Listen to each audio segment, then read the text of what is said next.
This is the RAZER Viper V3 Pro, a mouse which is considered by many to be the best symmetrical gaming mouse you can currently get on the market, and it's also the choice of many esports pro players according to ProSettings.net. Now, the design of the V3 Pro improves on the base set by the Viper V2 Pro, and RAZER has not only improved the shell's design to make it more compatible with various grip styles and hand sizes, but they've also significantly improved the mouse's physical specs, specifically the sensor, as it's using the Focus Pro Gen 2 sensor and exclusive sensor to RAZER's current lineup. Now, while the general consensus is that the Viper V3 Pro is the GOAT, I do have some concerns as my experience with RAZER's previous products has been a mixed bag to say the least, especially with the RAZER Cobra. However, based on the reputation of this mouse, it seems to be an improvement overall, but as usual, the mouse does have some quirks to it in typical RAZER style. So in today's video, we're going to talk all about the Viper V3 Pro's specs, design, build quality, quirks, pros and cons, and much more. But before we get into it, a big thank you to RAZER for sending over the Viper V3 Pro for review.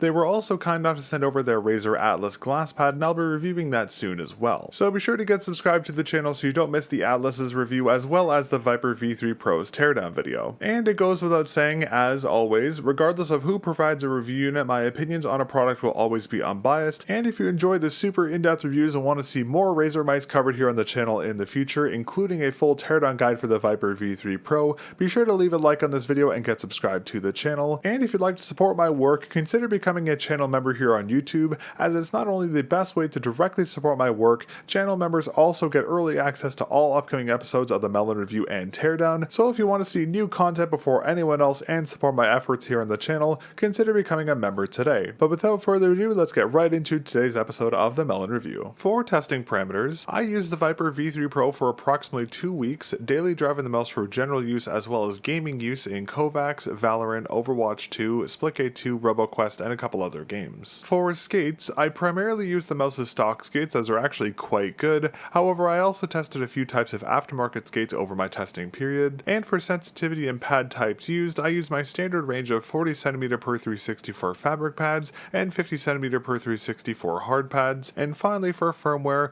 I tested the Viper V3 Pro on the latest 1.11.1.0 firmware.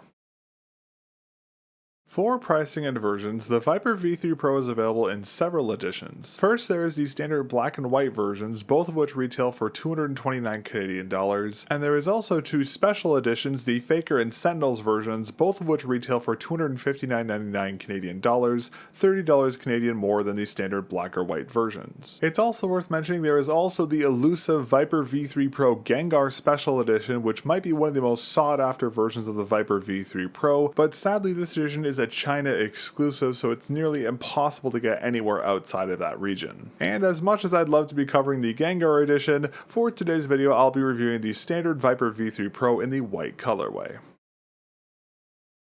For unboxing and accessories, the Viper V3 Pro comes in a standard style RAZER box, which like the Death Adder V3 series packaging is printed with soy ink and is made of as much biodegradable material as possible, which is a great attention to detail. The box also lists a good amount of detail about the Viper V3 Pro itself and its specs, as well as what's included, which is another nice attention to detail. Now, opening the box is very easy as you can pull the top off of the base, but unlike other mice that have used this similar style of packaging, it's much easier to open, so you don't have to fight with the box to open it like you had to on the Hitscan Hyperlight's similar packaging. However, because the box is so easy to open, be careful when transporting the box, as if you carry the box from the top, the base and the mouse can fall out quite easily, so be mindful of this when transporting the Viper V3 Pro in its packaging. With the box top removed, the first thing we see is the Viper V3 Pro itself, which is nested in a small cardboard cutout, and the mouse comes with a protective plastic film over its base which protects the sensor and the pre-installed full-size PTFE stock skates,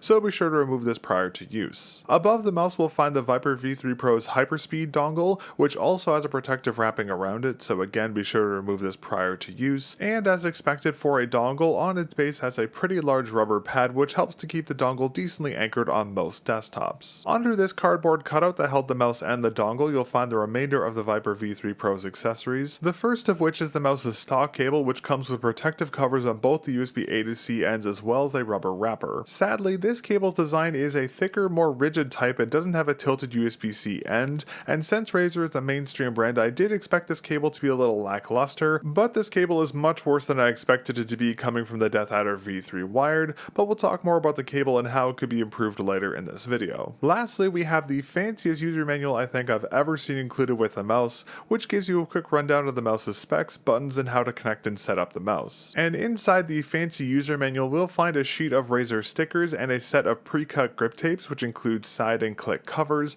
but there are no hump covers or side button covers included, and these grips are, unfortunately, the same type of grips we saw included with the DeathAdder V3 Pro, which were quite underwhelming, but we'll talk more about these later as well. But overall, the unboxing experience here for the Viper V3 Pro is good, but some of the accessories, specifically the stock cable and the grips, are very underwhelming for a mouse with such a premium price tag. I'm honestly shocked the mouse doesn't include extra stock skates or even an alternative skate type such as dots or an alternative type of skates optimized for hard pad use, and hopefully we'll see RAZER improve the accessories included with their mice in the near future. But for now, the Viper V3 Pro's unboxing experience is decent, though there is definitely some room for improvement. Now, when it comes to in-game performance, given the Viper's reputation, it's no surprise that the Viper V3 Pro performed exceptionally well over my testing, and even though symmetrical shapes are my personal favorite as I much prefer larger ergonomic shapes like the DeathAdder V3 for example, the Viper V3 Pro's larger symmetrical shape was actually very comfortable for me to use. On top of the great shape, the mouse's build quality is also superb, and my unit didn't develop any issues either physically or technically over my testing. I also have to highlight that just like the DeathAdder V3, the Viper V3 Pro's coating is exceptional, and even with my sweatier hands, I was able to maintain a well-anchored grip on the Viper V3 Pro's shell even during more intensive usage, which is very impressive. Another great improvement here to the Viper V3 is that the mouse's stock skates have been significantly improved from RAZER's previous skates, and unlike the speed-oriented PTFE skates we commonly see, the Viper V3 Pro's skates are more balanced in terms of their glide, which I really enjoyed using compared to their traditional stock skates. I actually like these skates so much, in fact I used them for almost all of my testing and only removed them when I had to access the mouse's internals, but in doing so I found something very special about these stock skates which further improves their performance, but I'll talk more about that later. That said though, one quirky aspect to the Viper is its click feel, which while the clicks on the mouse do feel decently balanced among the scroll wheel, main click, and side clicks, since the main switches use RAZER switches, better known as Raisha switches, they do have a unique click feel and a quirky sound to them. So while the Viper's buttons performed well, they are quite different from the expected implementations we see on most mice, which is both a good thing and a bad thing, but we'll talk more about this later as well. And as I mentioned earlier, the biggest advantage of the Viper V3 Pro over the rest of the market is its sensor, as it's using RAZER's top-of-the-line Focus Pro Gen 2 sensor, which is likely a renamed Pixart 3970 variant, as RAZER still has exclusivity over that SKU from Pixart. Now this gives the Viper V3 Pro several advantages over the rest of the market using 3395 or 3950 sensors, but we'll talk more in depth about the Focus Pro Gen 2's advantages later in this video. And as expected, the Viper V3 Pro's high polling rate implementation is perfectly executed. However, the mouse only supports 8 GHz polling on its 2.4 GHz wireless connectivity, as the wired connectivity is capped at 1 GHz, which is quite disappointing given the mouse's price point, but at least the wireless connectivity and report rates are very well implemented. And yet another unique advantage that the Viper V3 Pro has over the rest of the market is its software, which while still a little bloaty,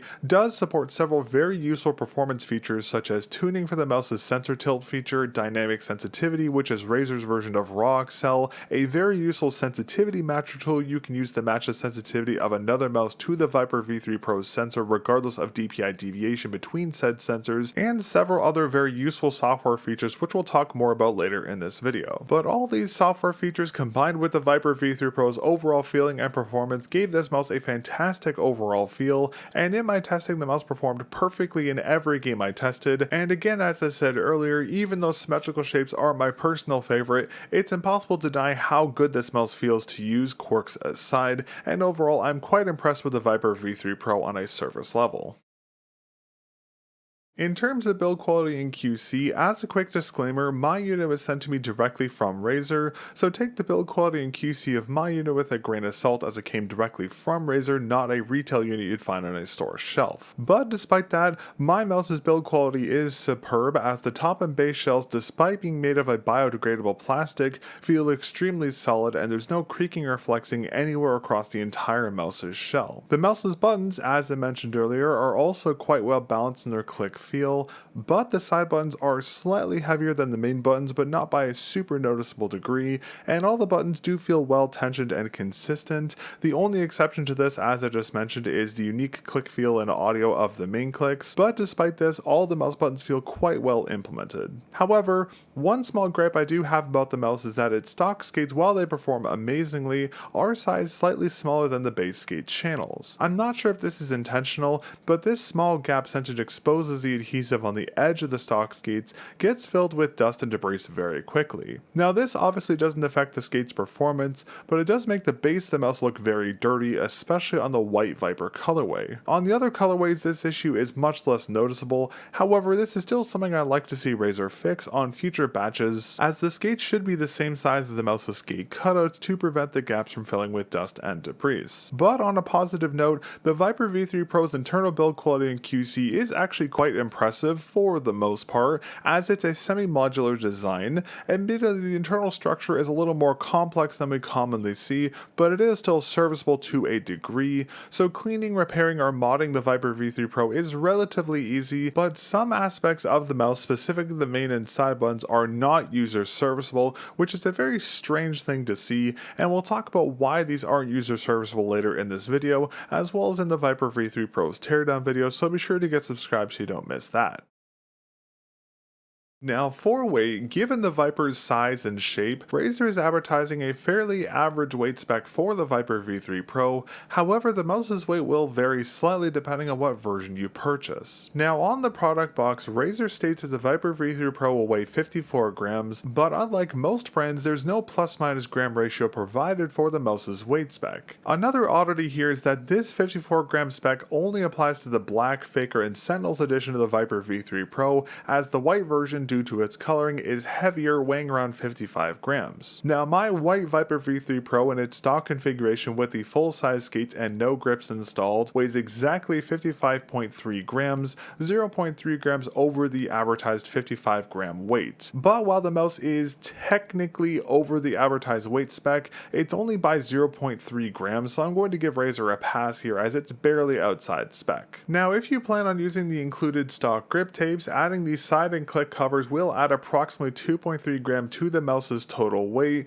bringing the white Viper V3 Pro's total weight to around 57.6 grams with the grips. However, since the mouse's coating is so good and the grips are so lackluster, I doubt most people will use them, but I wanted to give the weight of the grips here just to be thorough. But overall, the Viper V3 Pro's weight is quite good considering the mouse's size. I'm glad RAZER opted for a heavier weight design instead of the ultralight weights brands are chasing lately, as the 55.3 gram weight gives the mouse a movable and agile feel, but with just enough heft to it to make it controllable. And hopefully we'll see RAZER stick to this weight range on future versions of the Viper, as it's perfect in my opinion. In terms of balancing, the Viper V3 Pro is centrally balanced as expected for a symmetrical mouse. However, unlike most mice, the mouse's balancing has a wider range than the balancing points we commonly see on most symmetrical mice, as the mouse's balance range is centered on its physical midline, but extends forwards and backwards from the midline by approximately 2.5 millimeters. This balancing range gives the Viper more flexibility in terms of compatibility with various grip styles and hand sizes, as instead of being restricted to gripping the mouse at a particular balancing point, there is a range which offers some wiggle room, so to speak, for claw and fingertip grip styles. This means that the Viper V3 Pro will feel balanced regardless of your finger positions within the balancing range, which is a very nice attention to detail we don't often see on many mice nowadays, but this range will slightly impact the sensor's feel, as depending on where your finger placement is in relation to the sensor position, it will feel a little faster or slower, but only by a very slight slight margin, and we'll talk more about this later. And while the mouse's x-axis balancing is unique but very well implemented, the Viper V3 Pro's y-axis balancing is also perfect, being balanced precisely on the mouse's y-axis throughout the shell, and the mouse doesn't also have that left-leaning tilt we sometimes find on ultralight symmetrical mice, which is great to see. Now for shape, as I mentioned earlier, the Viper V3 Pro is a symmetrical mouse, same as the previous iterations of the Viper, but there have been some notable improvements to the shape to make it more universal in its hand and grip style compatibility compared to the Viper V2 Pro, and we'll talk about these changes in a moment. But before we talk about that, as expected for a symmetrical shape, the Viper V3 Pro is right hand optimized, but like all symmetrical shapes, technically speaking, the mouse can be used with the left hand, so it is slightly ambidextrous, but left-handed users won't have access to side buttons. For dimensions, the Viper V3 Pro shell measures 127.1mm long, measured from the tip of the main click to the end point of the rear shell. For widths, at the thickest part of the mouse's upper region side profile, the shell measures approximately 62.3mm wide at the top, while at the base it measures approximately 59.8mm wide. At the midpoint of the mouse, at the deepest part of the side profile's hourglass-like indentation, it measures approximately 60.3mm wide at the top, and at the base it measures approximately 57.8mm wide. At the end region of the shell, at the thickest part of the rounded rear region, the shell measures approximately 63.9mm wide at the bottom. For heights, at the end region of the main clicks, the mouse measures approximately 18.3mm tall. At the mid region of the mouse, at the peak of its hump, the shell measures approximately 39.9mm tall, and the rear hump's curvature declines downwards from that point until its termination point, which measures approximately 9.7mm tall. In terms of shell profiles for the Viper V3 Pro, looking at the mouse from the top, we can see its symmetrical profile and shape, as well as the Viper-esque click-style razor is used on many of their mice. Flipping the mouse over and looking from the base, we can more clearly see the mouse's symmetrical shape, as well as the hourglass-like indentation in the mouse's side profile, which terminates slightly above the sensor's location and balancing point. We can also see that the mouse's base shell is thinner than the top shell, and there is a good deal of curvature to the sides, hence the differing widths as I mentioned a moment ago. From the sides, we can best see the mouse's upper shell profile, which has changed quite a bit from the Viper V2 Pros, as the hump terminates more towards the rear of the shell and is also slightly higher. This, in combination with the upper shell's profile being more gradual towards the front and more aggressively tilted towards the rear, creates a very large region for palm contact on the rear shell, which, as I mentioned earlier, is one aspect that makes the Viper V3 Pro much more universal in its grip compatibility compared to the previous versions of the Viper. Looking from the front, we can best see the more gradual forward curvature of the shell, and we can best see the side shell's profiles, which is largely flat but outwardly tilted towards the front region, and this tilting flattens out towards the mid to end region of the mouse's side shell. But if you look very closely at the mouse's side profiles towards the upper region of the shell, you'll notice a very slight difference between them, and this is because Razer has implemented a small ring finger ledge at the upper right side region of the Viper's side shell, the same style as the ridge Razer implemented on the DeathAdder V3's upper right side region, which makes anchoring your ring finger much easier on the mouse's side, much easier than it was on the Viper V2 Pro's flat right side profile. And lastly, looking from the rear, we can see the more aggressive rear shell's profile, and we can best see the top shell's hump shape, which as expected for a symmetrical mouse is a more rounded shape, but the hump here is less pronounced than the more traditional raised rounded hump designs we commonly see on symmetrical mice. This is yet another aspect that makes the Viper V3 Pro much better for various hand sizes, as this less pronounced shape gives a lot more contact area for mid-palm thenar and hyperthenar, so let's talk about the impacts of this hump design next. Now for contact areas and points here on the Viper V3 Pro, as I just mentioned, while the shape is similar-esque to the Viper V2 Pro's shape, the V3 shell has been altered as the mouse's right side profile has the aforementioned added ring finger ledge, the shell's hump profile has been raised and it terminates back from the mouse's midline, and its shaping is a flatter, wider design, and all these changes make the Viper V3 Pro shell much better suited for various grip styles and hand sizes. But before we talk about compatibility for other hand sizes, sizes, let's go over the contact areas and points for my 1905 by 12.7cm hands using a tilted claw grip. Now for palm contact, as I mentioned earlier, the hump design of the Viper V3 Pro provides a wide contact area, and for my larger hands, the hump makes the most of its contact with my mid to upper mid palm as well as all regions of my hypothenar, but due to my tilted grip style, there isn't as much thenar contact as there is hypothenar contact, with only a slight bit of mid-thenar contact with my hands. But if you use a straightened grip style instead of the tilted one I use, the contact area between the thenar and hypothenar will be much more balanced. For finger contact, again using a tilted claw grip, my thumb naturally rests towards the forward region of the mouse's left side shell. However, I can also tilt it inward to rest at the upper mid region of the left side shell profile, resting just above the hourglass-like indentation, while my index and middle finger rest towards the mid region of the main clicks, right at the center of their buttons, as their convex indentation naturally guides my fingers to rest at their center, while my ring finger rests against the ring finger ledge of the mouse's upper right side region, and my pinky finger rests slightly below the right side's hourglass-like indentation, roughly opposite the position of my ring finger. And in terms of the estimated hand size and grip compatibility here for the Viper V3 Pro, Razer themselves advertises that the mouse will be best suited for claw and palm grips, but there is some variability to this depending on your hand size. As for small hands roughly measuring 11.7 by 7.5 centimeters, the mouse will be best suited for palm grips only. For small to medium sized hands measuring approximately 13.5 by 9 centimeters, like small hands, the mouse will be best suited for palm grips again. For medium sized hands measuring approximately 15 by 10 centimeters, the mouse will be best suited for palm and claw grips. For medium to large sized hands measuring approximately 16 by 11 centimeters, the mouse will again be best suited for palm and claw grips. For large hands measuring approximately 12 by 7 centimeters, the mouse will be best suited for claw and fingertip grips. And for extra large hands like mine measuring approximately 19 by 13 centimeters, the mouse will be best suited for claw and fingertip grips again. But as always, this is a rough estimate, and the actual hand size and grip style compatibility here for the Viper V3 Pro will vary from hand size to hand size, and while I did list fingertip grip as being compatible, keep in mind that due to the mouse's weight and shape, even though you can fingertip grip the mouse, it's much better suited for palm and claw grips.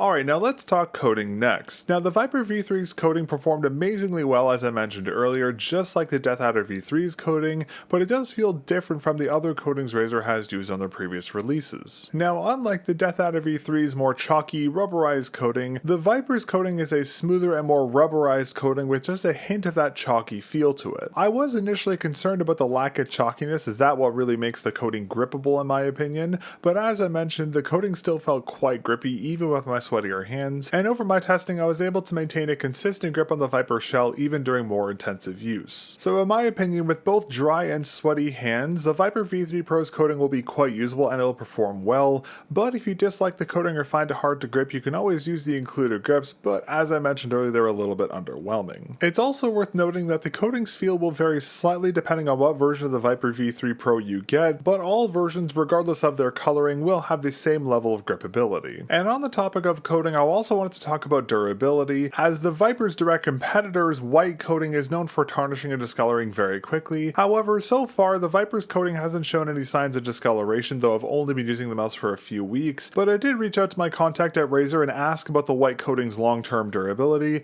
and they stated that based on their feedback, tarnishing or degrading of the white coating or any of the other versions' coating is a non-issue in their eyes. Therefore, I wouldn't be concerned about the coating's long-term durability regardless of the type you get, unlike that other very popular mouse with its white coating.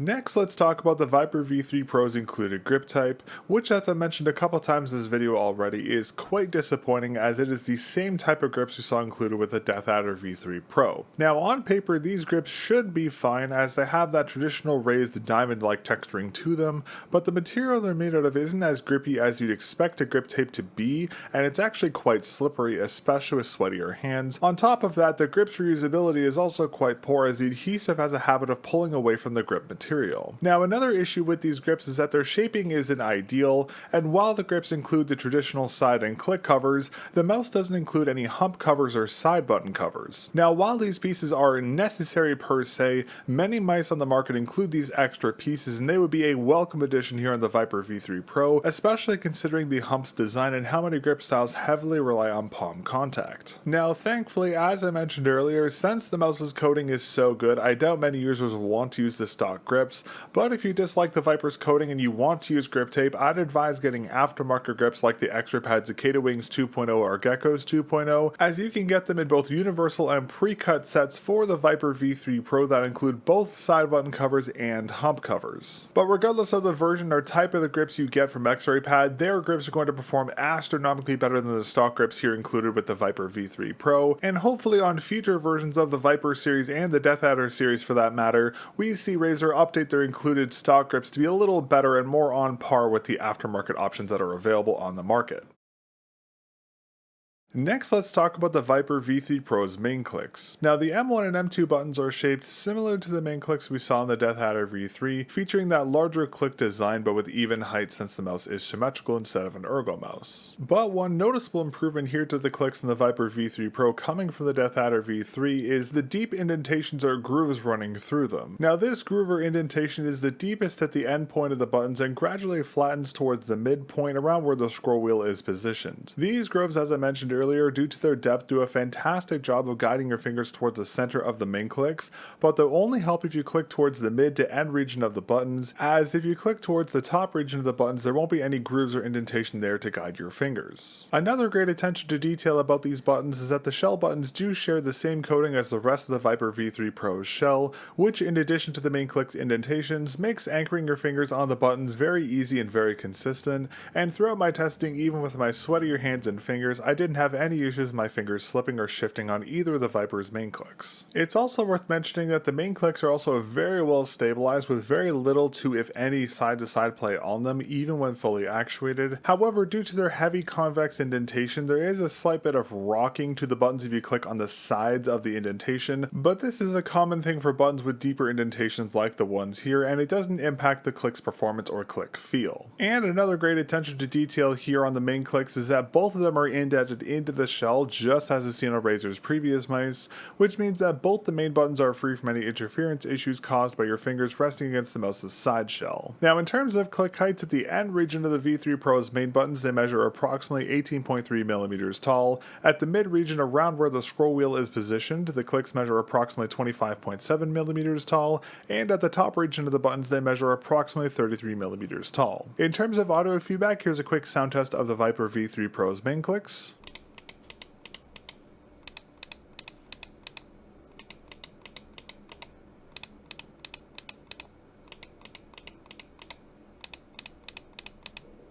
Inside, and as you can probably tell from the sound test, the Viper V3 Pro is using Razer optical switches, which Razer has called their RAZER Gen 3 optical switches. However, we can tell these are Razer switches as they have the same odd, ticky sounding audio that we found on the Death Adder V3 Wired's main clicks, as well as the Pulsar X2 V2 and X2H series main clicks, which also use Razer switches, just the previous generations. But while they have the same sound, these Gen 3 switches do have a higher lifespan rating from their predecessors, as they're rated for 90 million cycles. Now, I will admit the audio feedback of these switches was a bit of a shock out of the box as they sound so different from traditional optical and mechanical switches, but despite this, their click feel is good, but there are some oddities about them. Now, since these are proprietary Razer/Razer switches, unfortunately I was unable to get specific specs on them, so keep in mind that the gram force ratings I'll talk about in a moment are very rough estimations and will likely vary from the switch's actual specs. Now, in terms of actuation weight, the main clicks have a heavier click weight, which I'd estimate to be around 75 to 80 gram force, but this only applies if you click at the mid to end region of the buttons. If you click at the top region, they feel slightly heavier, being around 80 to 85 gram force. However, while the clicks have a heavier feel, due to the Razer switches, the buttons have the same spongy click feel that we saw in previous Razer switch implementations, and they lack that snappier click feel we commonly see on other mechanical and optical switch types. This, much like the audio feedback, does take some time to get accustomed accustomed to, but despite the odd, spongy click feel, the buttons still feel and performed well. I just wanted to mention their unique feel and sound. Now in terms of travel, both main clicks have a low to medium range of pre-travel and a medium range of post-travel. The travel is consistent if you click at the end to mid-region of the buttons, but much like the actuation weight, the travel ranges do slightly increase if you click towards the top region of the buttons. In terms of rebound, both the main clicks, as I mentioned earlier, do have that spongy click feel and the heavier actuation weight, but despite this, they do have a surprisingly solid rebound, so despite their click feel and weight, they are still quite spammable. Now, aside from the unique click feeling and sound, another aspect of the Viper V3 Pro main clicks I do have some concerns about is their physical design, as the end region of the shell buttons has a very pronounced sharp tip to them, and they do stick out slightly from the mouse's front shell. Because of their design, similar to what I've said about G-Wolf's mice, due to the sharper point, there's a chance these clicks could get caught on objects on your desk or inside a bag or carrying case, which can cause the main buttons to be damaged. Because of this, I'd love to see Razer flatten this sharp edge on the main clicks, similar to how G-Wolf's did on the HTX Mini, to lessen the potential that the main clicks could get caught on something or be damaged. Another concerning aspect to the Viper's main click design is that if the main clicks do get damaged, you can't remove them from the top shell structure, as in addition to being screwed down, their standoffs are melted down, anchoring the clicks into the top shell itself. Now, I assume this was done to ensure the buttons remain well stabilized and consistent over long-term use, as main clicks traditionally anchored with a single screw can become loose over very long-term use, causing performance issues. So while this anchoring methodology does prevent long-term issues here on the Viper V3 Pro, it also makes them completely unrepairable, so if you drop your mouse and break a click, you can't just replace the shell button itself, you have to replace the entire mouse's top shell, which from a repairability standpoint is very disappointing, but from a durability standpoint this is a positive, as again the main clicks are less prone to loosening or becoming inconsistent in their performance over long-term use since they're anchored to the top shell.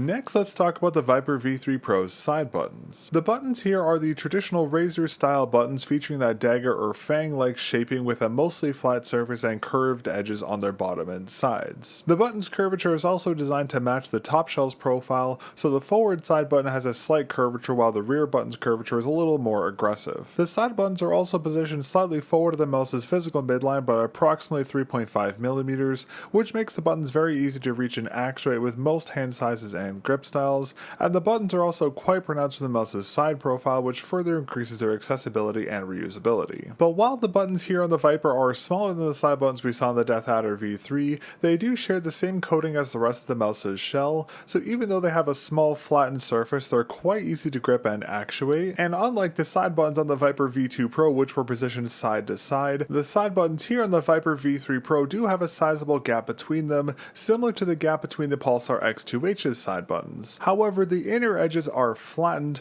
so the gap isn't as physically noticeable as was in the X2H, and this gap was added to prevent misactuating the opposite side button when clicking the side button towards their inner edge, and over my testing, even when actuating the side buttons close together, I never had any issues with misactuating the opposite side button, which is great to see. But aside from the side button's physical design, similar to the main clicks, the side buttons are very well stabilized with essentially no side-to-side play on them, even when actuated. However, just like the main clicks, they do have a slight wobble to them, but it is very slight and it never impacted the side button's feel or performance in a negative way. In terms of audio feedback, here's a quick sound test of the Viper V3 Pro's side clicks.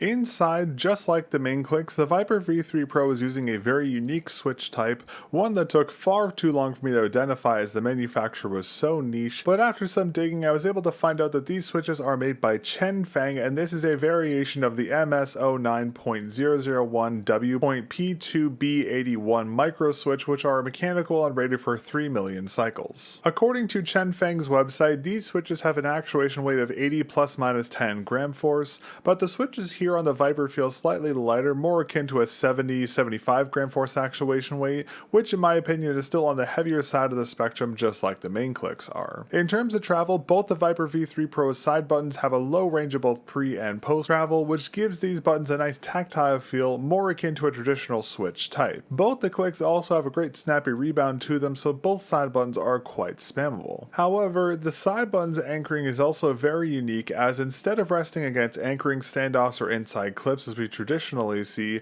the side buttons are anchored into the top shell, but their contact points are melted down just like the standoffs for the main clicks were. Again, this is likely done to ensure the side buttons don't become loose and perform inconsistently over long-term use, as they physically can't fall off their anchoring standoffs, but again, this also makes them unrepairable just as the main clicks, as if a side button breaks you can't just replace it, and you're forced to replace the entire top shell. Again, this is very disappointing from a repairability standpoint, but from a durability perspective, this anchoring method is a positive. The exact same situation as the main clicks. For the Viper V3's scroll wheel, RAZER has kept the same style of wheel that they used on the Viper V2 Pro, as the Viper V3's wheel has the same plastic wheel with a linear, flattened dotted texturing wrapped around it, which is a good thing as this wheel's texturing is quite grippy, which makes scrolling and scroll wheel clicking very easy here, even with sweatier fingers. It's also worth noting that the scroll wheel here is much more pronounced from the mouse's top shell than it was in the Viper V2 Pro, which not only improves the scroll wheel's accessibility as it's very easy to actuate, it also gives the Viper a longer scroll range here compared to the Viper V2 Pro. On the inside, the Viper V3 Pro uses a TTC white core dust-proof 8mm encoder, which gives the scroll wheel a semi-controlled scroll force with semi-pronounced scroll points. This gives the wheel a decently balanced feel, as it's easy to scroll and is also decently controllable at the same time, but due to the semi-pronounced nature of the scroll points here, sometimes if you scroll wheel click on the wheel too far forward or too far backwards, you can accidentally scroll, but this didn't happen as much here as it does on other looser scroll wheels. Speaking of the scroll wheel click, just like the side buttons, the Viper V3 Pro uses a very unique switch type for the scroll wheel click, a variation of the Chenfeng MS09.065L.P2B70Q switch. This is the same style switch as the unique side button switches, but this is modified to be optimized for a scroll wheel click usage as it has a larger plunger and contact point. However, the switch here on the Viper is a standard height instead of the taller level 2 version that's listed on Chenfeng's website. This switch, as expected, is a heavier switch, but it is lighter than both the main and side button switches, having a 70 ± 15 gram force rating to it, but it feels a little more around a 70 to 75 gram force in reality. And while this switch is a heavier switch than most scroll wheel switches, since it's a standard style box switch, it has a great snappy rebound to it, unlike the pillar switches we commonly see used for scroll wheel clicks, which often have a very weak rebound to them. And for sensor and MCU, as I mentioned earlier, the Viper V3 Pro is using a very special sensor, the Focus Pro Gen 2, specifically the FP2 N4247234C SKU. Now this is most likely a Pixar 3970 SKU sensor, just renamed with a RAZER naming as they have exclusivity on this. We've seen this before, as the Focus Pro Gen 1 was also a RAZER exclusive sensor until their exclusivity ended, and now we all know that sensor as the Pixar 3950 series sensors. And when RAZER's exclusivity on the FP2 ends, we'll likely see an iteration of the Pixar 3970 SKU start to be used by other brands as well. Now in terms of specific specs, the FP2 has a max DPI range of 35,000, 5,000 higher than the 3950 series sensors. The sensor's DPI is also adjustable via 1-point steps, unlike the 10 or 50 steps we commonly see. The sensor also has the same IPS inches per second rating of 750 as the 3950 series sensors, but it has a higher acceleration rating of 70 grams, 20 grams higher than the 3950's acceleration rating. But interestingly enough, this sensor doesn't support angle snapping or ripple as it's been disabled despite the 35K DPI range, but motion sync is enabled on the sensor, but it cannot be disabled. This sensor also supports the very underrated sensor tilt feature that debuted on the 3950 series sensors, but instead of the 30-degree tilt range on that sensor, the FP2 supports a 44-degree tilt range, so So if you have a very tilted grip style like me and found the 3950 sensor tilt range to be too short to use, the wider tilt range here on the FP2 as well as future 3970 sensors will be much more compatible with more aggressively tilted grip styles. Now despite these similar specs to the 3950, one of the biggest improvements here on the FP2/3970 series sensors is its glass pad compatibility. Now the 3950 series sensors are compatible with glass pads, but they are a little weird when it comes to compatibility as some glass surfaces aren't compatible. But here on the FP2 or 3970, while it supports the same compatibility with 4mm or thinner glass, the sensor's ability to track on glass surfaces and other surface types for that matter has been greatly improved, and the sensor not only tracks perfectly on the RAZER Atlas, which I will be reviewing soon, it also tracks perfectly on the Lock-On Fruit, Glassworks, Kazemi, and Hana. But despite the improved compatibility, the updated sensor still will have tracking issues on higher report rates and LOD levels on glass, so just like most 3950 implementations, be sure to use 1 kHz report rate and the medium to high LOD levels for the best experience here on glass pads, even on the 3970 series sensors. Speaking of LOD, you might have noticed that I didn't mention the sensor's LOD settings earlier, as the ones here are a little unique due to Razer's asymmetrical cutoff feature, but we'll talk about that in a moment. Now by default, the FP2 sensor supports 3 typical LOD levels, the 0.7, 1, and 2mm levels, the same as we saw in the 3950 sensors. However, you can enable the aforementioned asymmetrical cutoff feature,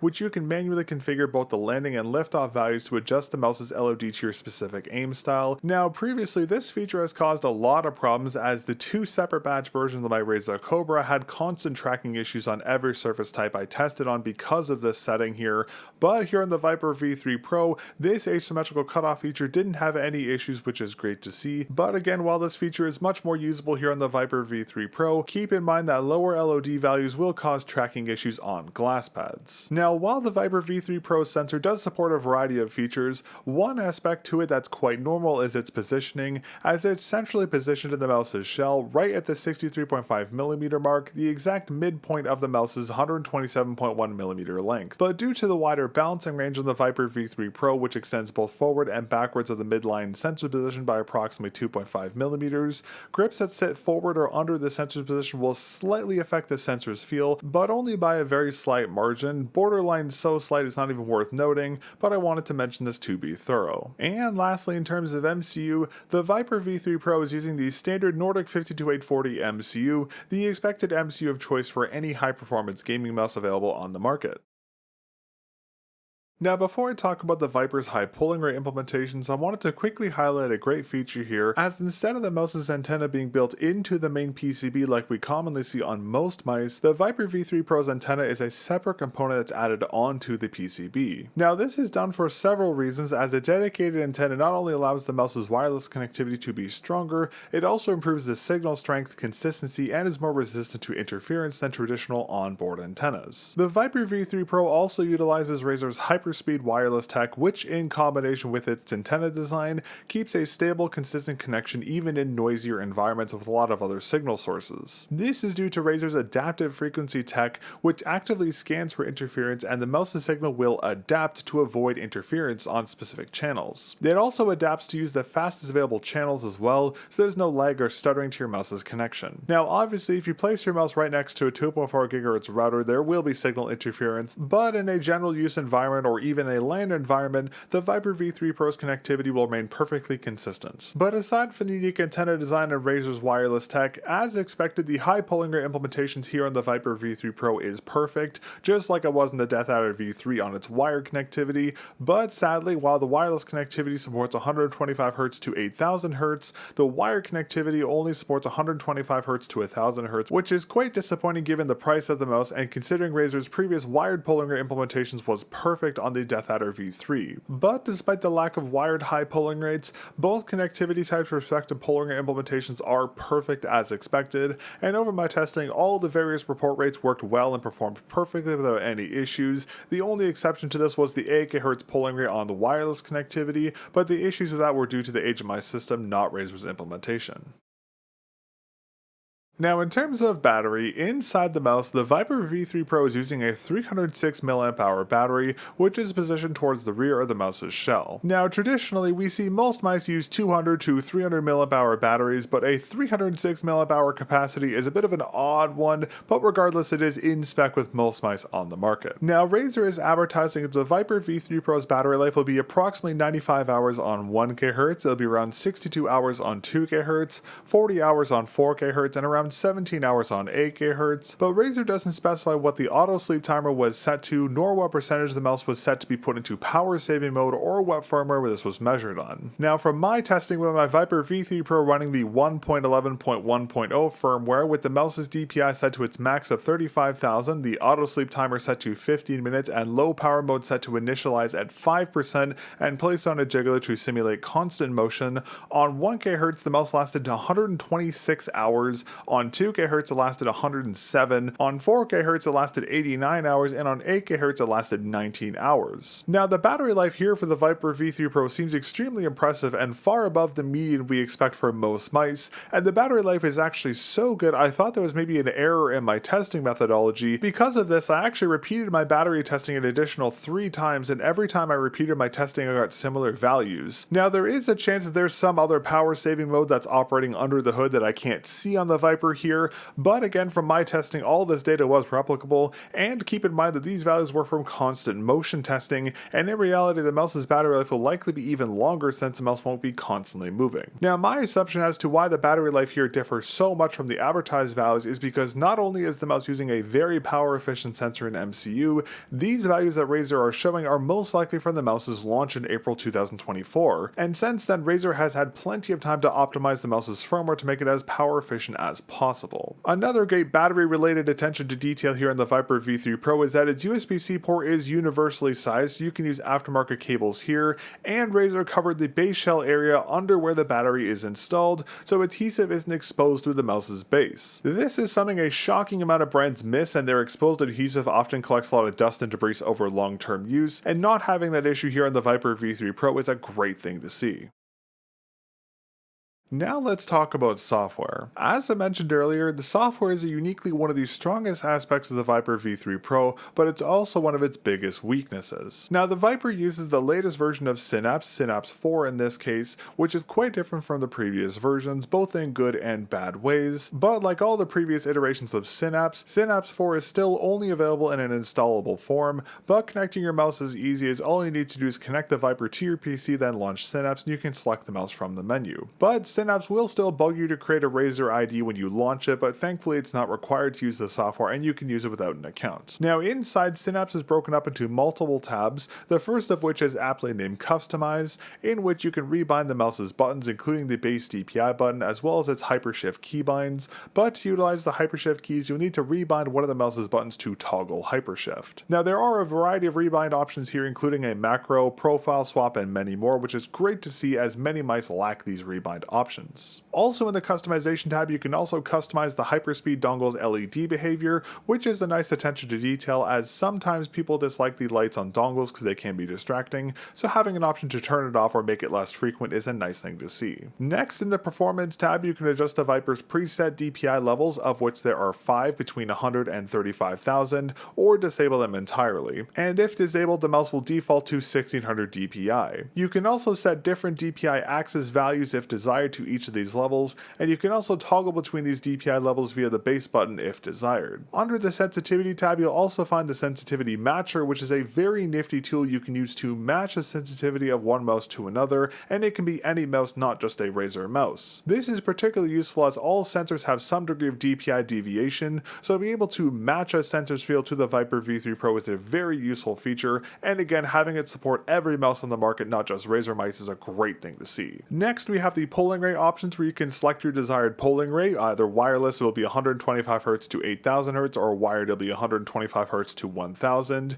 You can also enable a very useful little feature called in-game polling rate, in which the software will detect when a game is running and automatically swap the report rate to your desired value. And using this feature, you can set the mouse's normal polling rate for general use to 1 kHz, and it will automatically swap to 2, 4, or 8 kHz whenever a game is launched. And lastly, for the performance tab, you'll find a link for the Windows mouse settings, which is is a nice feature as it's always good to check to make sure Windows doesn't automatically enable enhanced pointer precision, which you should always turn off. Next, we have the power tab, in which you can adjust the mouse's auto sleep timer for 1 minute to 15 minutes, and you can also set when the mouse will enter low power mode, and this can be adjusted from 5% to 100%, which I thought was kind of odd, but regardless, this is a very useful feature as most mice have a preset power saving mode you can't adjust, so having the ability to adjust this is quite nice. In the calibration tab, you'll find the Viper LOD settings, where you can set the mouse's LOD from low, medium to high, which was the 0.71 and 2mm levels I mentioned earlier, and you can also enable the asymmetrical cutoff feature I mentioned earlier, which adds a variety of extra LOD levels. 25 to 26 were both left off and drop off if I'm not mistaken. And lastly, we have what is arguably the most important tab, the Advanced tab,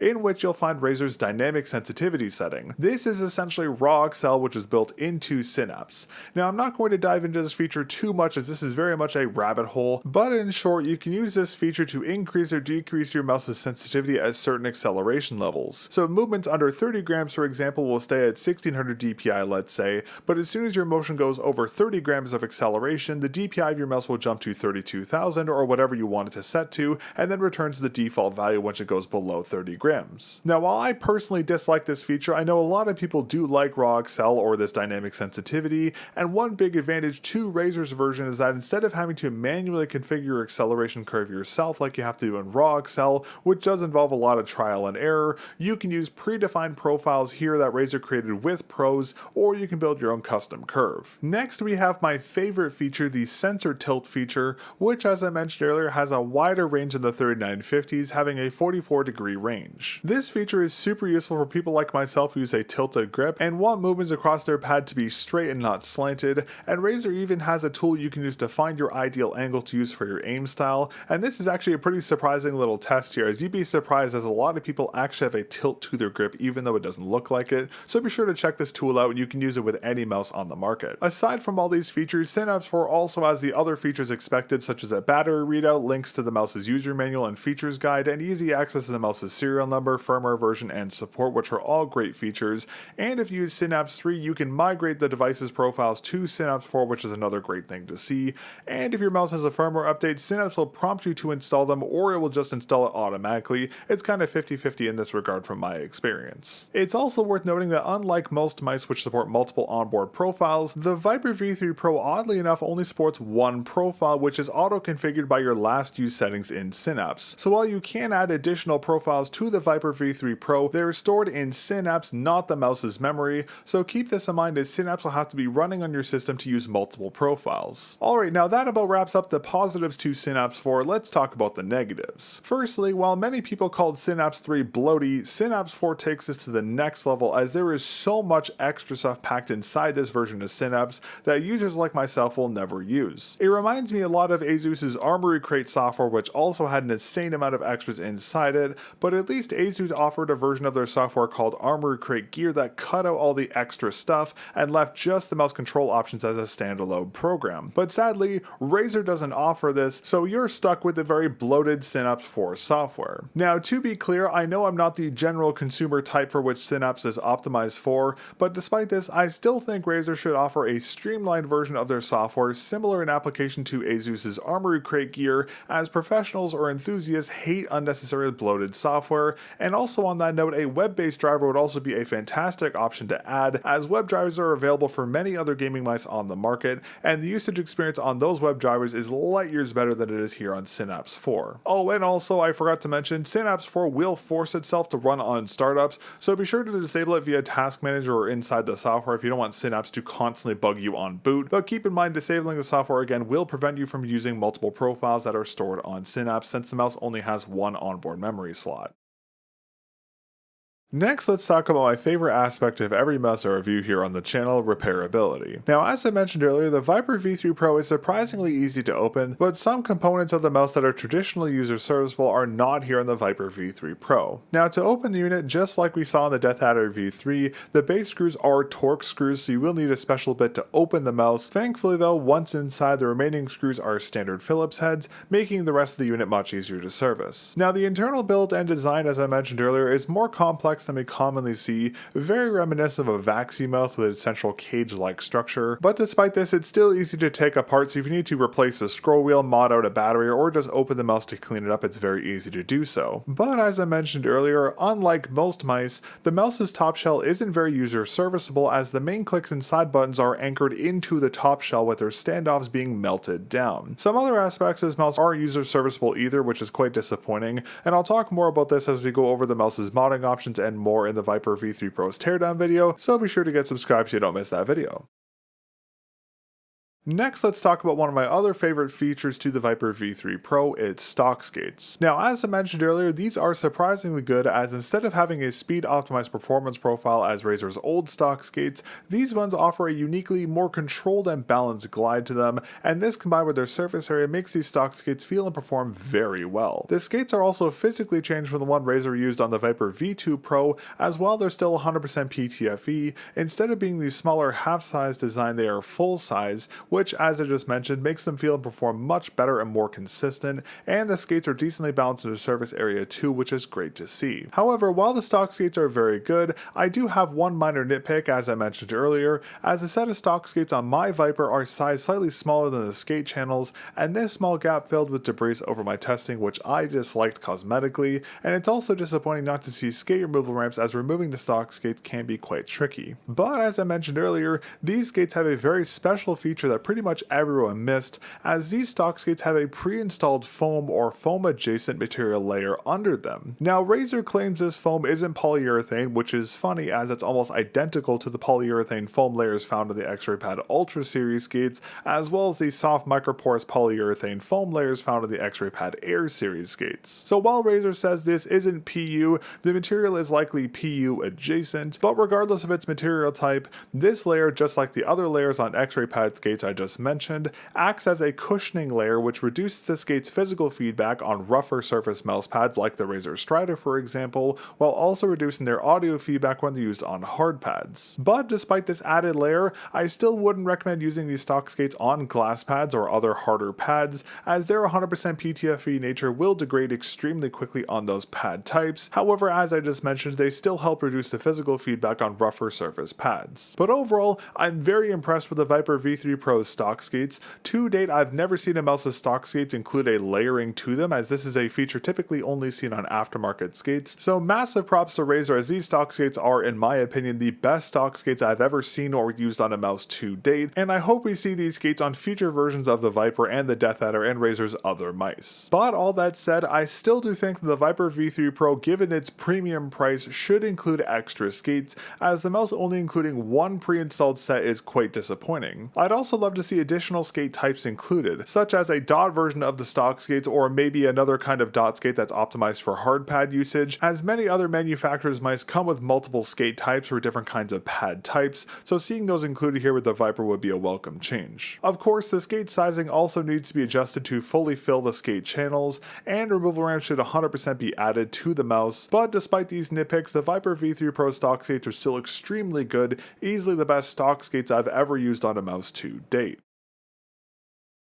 Alright, and lastly we have the Viper V3 Pro's stock cable, which unfortunately is quite disappointing. Now the cable, as I mentioned earlier, is the typical USB A to C type, which does come with protective rubber caps for both ends, but the cable itself is weirdly rigid, much more so than I expected. The wrapping itself is fine, being the standard semi-rough wrapping, but the cable itself also lacks a tilted USB-C end. Now this cable type is particularly surprising, as the cable on the Death Adder V3 was fantastic. It was a little rough in its texturing and it did lack a USB-C end, but it was still super flexible, so the cable felt weightless when used. This cable, however, feels like an anchor and heavily hinders the Viper V3 Pro's wired experience. Now, obviously, this mouse is designed to be wireless, and since it lacks any high pulling rates on its wired connectivity, I understand why the cable is designed this way. However, the cable is definitely a weak point for this mouse. This is something I found quite odd, as considering Razer is advertising this mouse as a premium premium esports optimized mouse,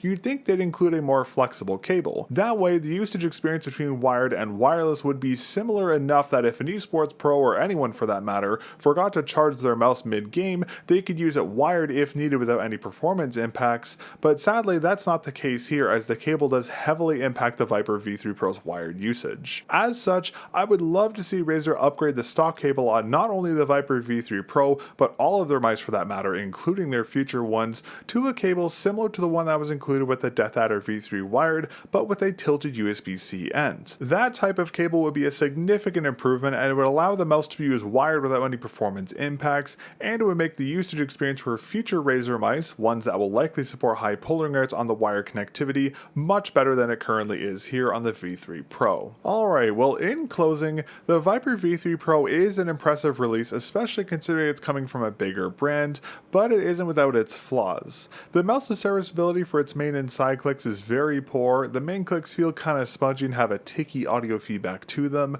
the mouse lacks skate removal ramps, and the stock skates are missized. The stock cable is also quite bad and makes the wired usage experience less than ideal, the stock grips are very poor, and the mouse lacks high polling rates on its wire connectivity, and the Synapse software, while functional, is very bloated. But on the other hand, the updated Viper V3 Pro shape is great, as is the coating, its performance is fantastic, and the FP2 or 3970 sensor is amazing. Its buttons are well balanced, they are on the heavier side but balanced across the mouse nonetheless. This, along with Razer's wireless tech as well as the high polling rate implementations, gives the mouse amazing performance across the board, and the mouse's battery life is extremely impressive. The stock skates are great too, and the added layering on them is a great touch. The software, while being very bloated, does have a lot of great additional performance features that make the usage experience even better, and aside from the main and side clicks, the mouse is decently serviceable. So overall, I think the Viper V3 Pro is a decent mouse,